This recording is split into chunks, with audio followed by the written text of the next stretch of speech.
Yra atjungti Elektrėnų miesto vandens geriamą įrenginiai, todėl ženkliai pablogėjo Elektrėnų miesto gyventojams teikiamo vandens kokybė, nes vartotojams teikiamas natūralus požeminis vanduo. Šio teikiamo vandens kokybė netitinka normoms, nes nustatytas padidintas bendrosios geležies kiekis, dėl ko Elektrėnų miesto gyventojai patiria ne tik nepatogumų, bet ir papildomų finansinių išlaidų, kadangi priversti pirkti filtrus, geriamąjį vandenį, skirti daugiau lėšų vonių, kriauklių, klozėtų priežiūrai, bet būtinai tam buitiniai chemijai.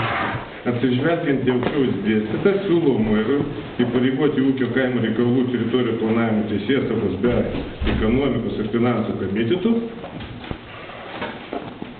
apsvarstyti esamą situaciją tam, kad komiteto nariai padiskutuotų ir pasvarstytų apie galimybę bei būdą, kaip kompensuoti gyventojams patirtus nepatogumus. Ir antras būtų paklausimas žodinis.